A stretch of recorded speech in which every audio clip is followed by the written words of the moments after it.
Hey everyone, welcome back to another exciting episode of Attack Productions. Today, Bankrupt once again by Jake and Jason. What's What's going Out of order, gotta love them. Today's matchup is, well, it's Jake versus Jason. Jake has brought back Bardock's crew, and Jason's brought back Xeno Goku. Let's just see how this goes in. Oh yeah, there's buttons, links. Feel free to click them. Go down there. They're below this video. Alright, you both have played both these decks before. So was it just kind of like, I played everything I wanted to play, just want to do something really easy getting back into the new year? on? Yeah, I mean, I've got a couple ideas for decks, but just haven't really spent any time building anything recently. And I've been having a decent amount of fun with really any deck that's play a guy, draw a card. So Bardock's a good choice for that.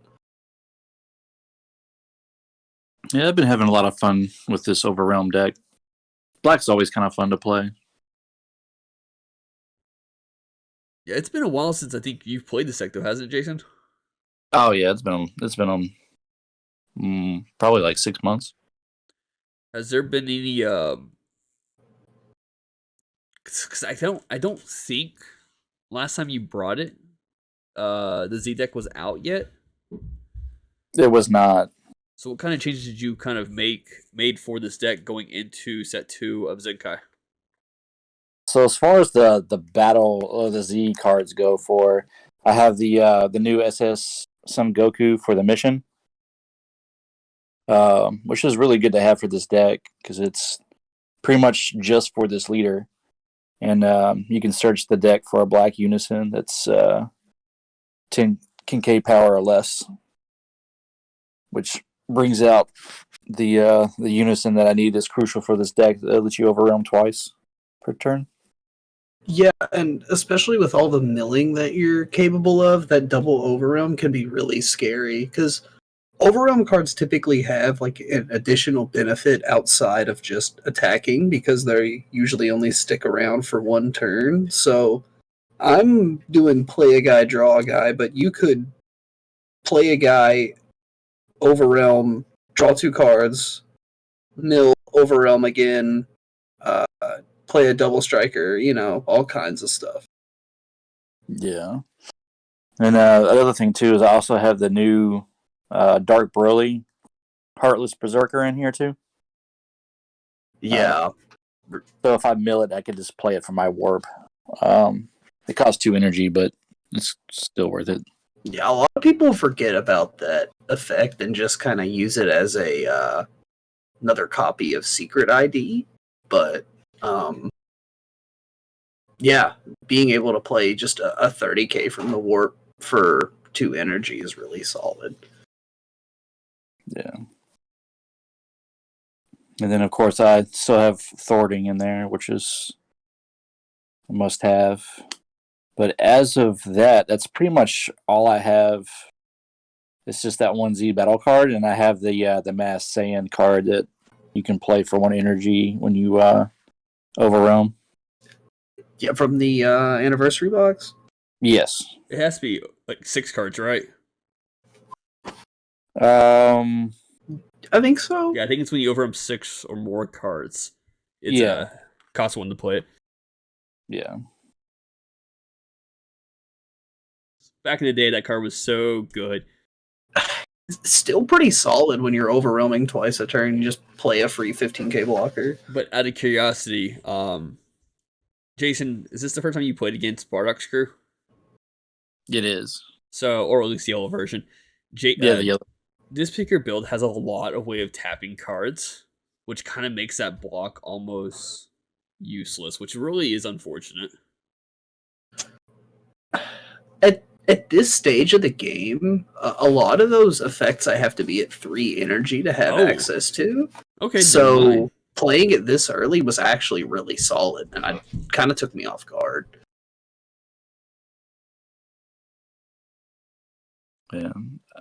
Currently, I only have 1 of those, so I got extras, man.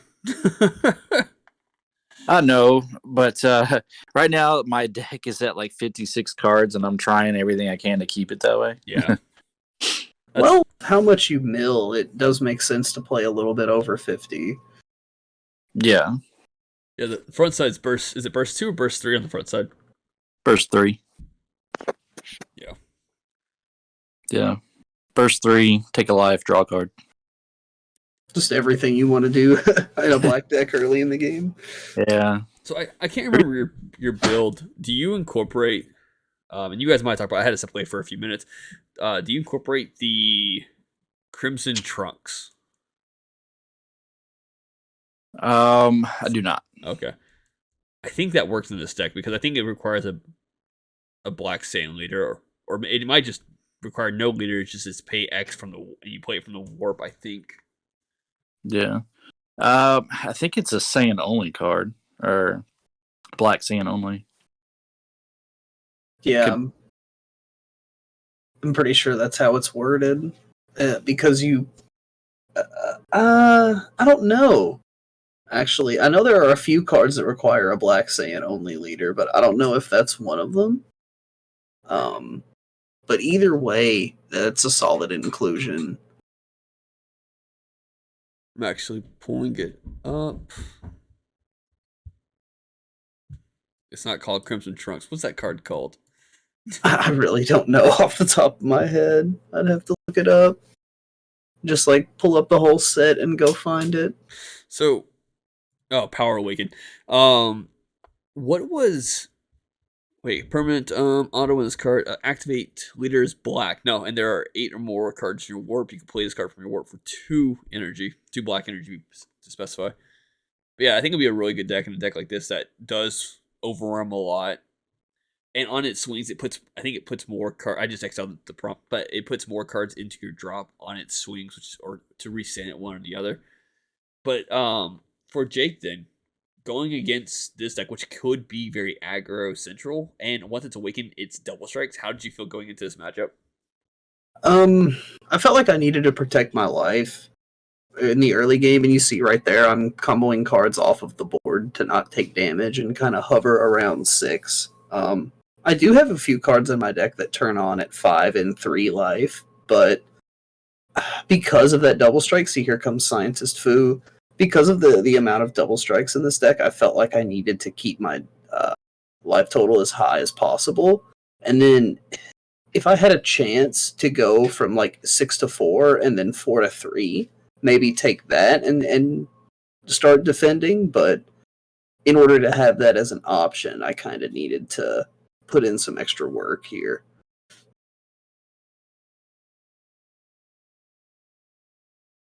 Jason, you played against plenty of yellow decks. Were you confident going against a yellow deck? It was about 50-50 for me, really. It's if I can put that hard pressure early on, I get comfortable. But if I can't go for a kill on turn 3, then I got to play really defensively for the rest of the match. And that's kind of like how I have this built. It's really aggressive, really quickly, but then I can get really defensive too. Like I run more negates than I probably should, just to try to make the game last a little longer until I can come back. And that breaks down to like every locals has their own form of meta. Like it deviates from the actual meta of the card game, but every local does tend to kind of trickle down differently. And I know, like, for us, a lot of people at our shop play mid-range decks, so having more negate sometimes is more beneficial compared to other locals where there's, like, straight-up aggro here, there, and there. So it kind of makes sense for us, at least the way a lot of our players have been playing lately. Yeah, that's why I typically put more negates in my decks coming to the Scabbard. Just with decks like Gohan and Red Sin still really relevant, it's nice to just have access to negates, and especially cards like Protector of the People that are effectively floodgates for decks like that. Mm-hmm.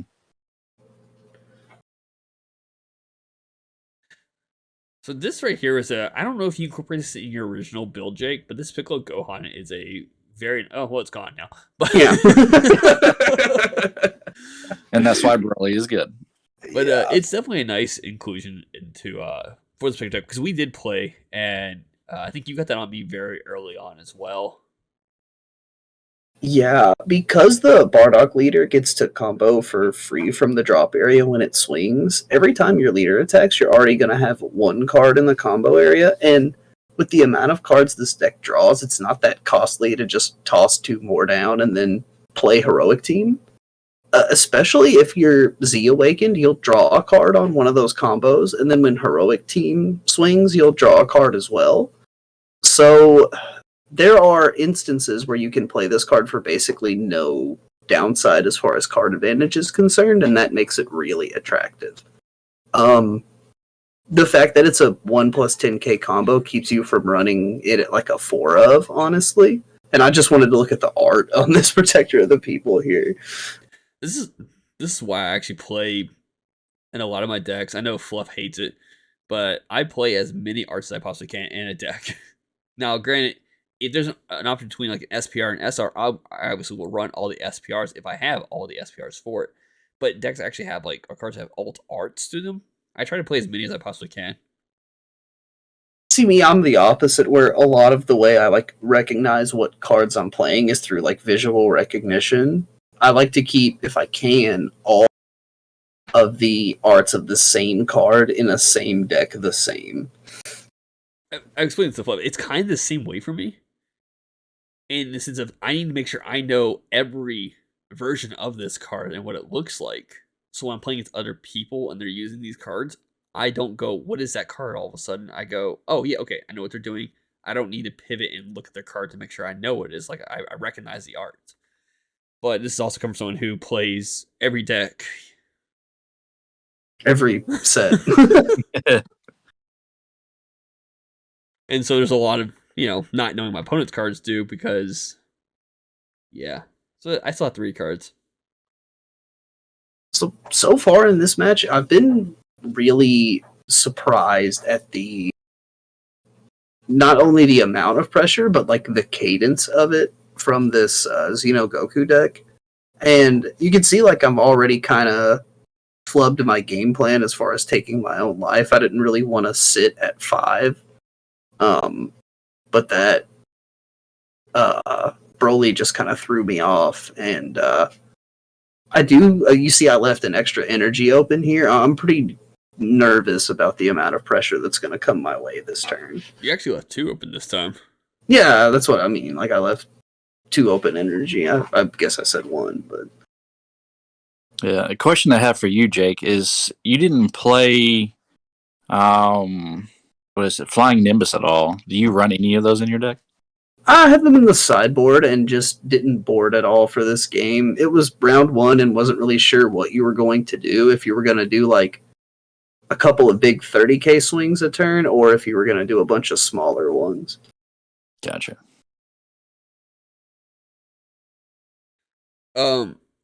Here's a question for Jason.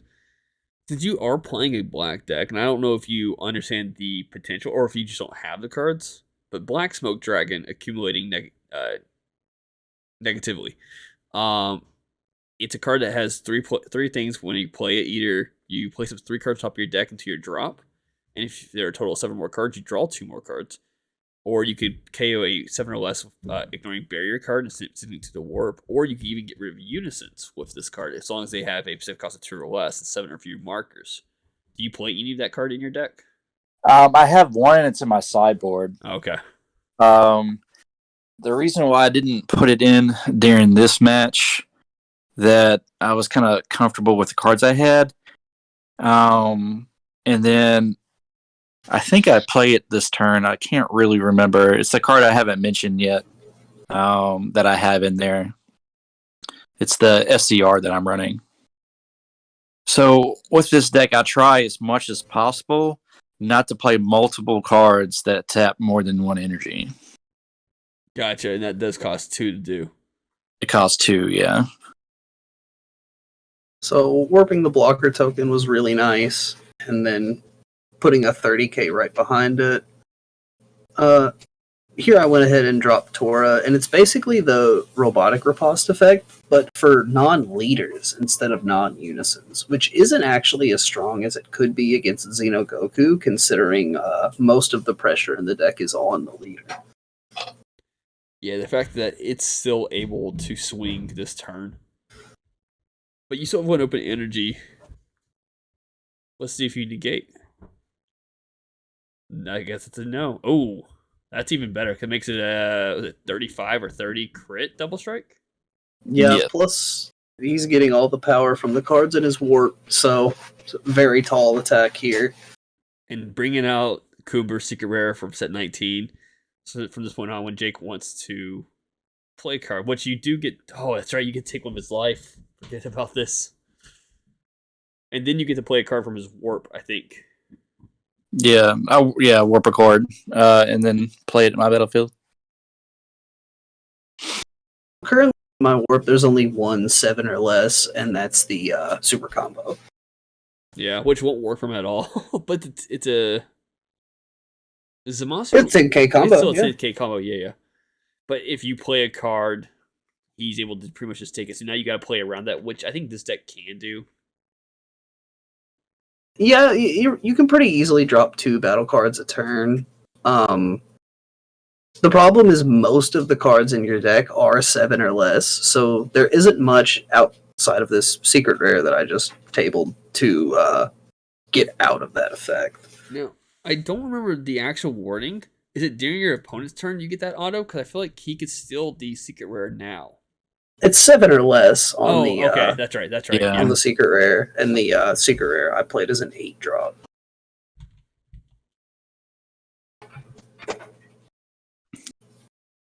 So yeah, I wasn't really expecting that to pop off right there.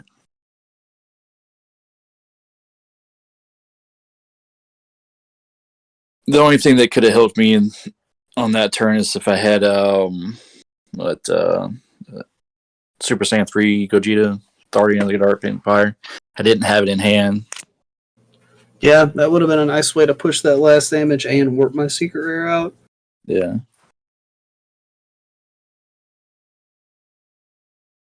One of the cards that get limited to 1. And then here, since I'm turn player, my autos will proc first, and then he'll gain control of this 8.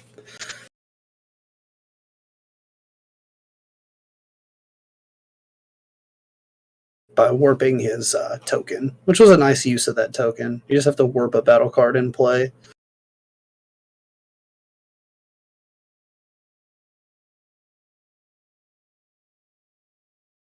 And here he's at 2 life, and I'm just looking to get any kind of double strike that I can in on him.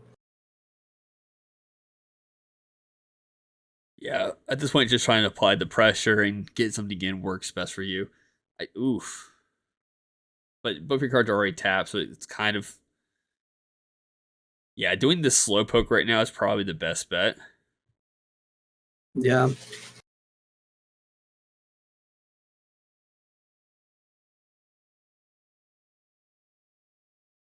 Yep, and I think I didn't have any cards in hand at that point. I think I actually forget to draw when comboing with a Bardock screw here, but it ended up being enough. Oh, yeah, because once you Z Awaken, it's all that matters at that point. Yeah. Once you combo with a Bardock screw on the Z Awaken side, you draw a card. And then there's a activate battle we forgot to bring up as well, where you gain, I think it's 3k battle power for each different named Bardock screw in your Z energy. Yeah. So got a little bit more combo power there.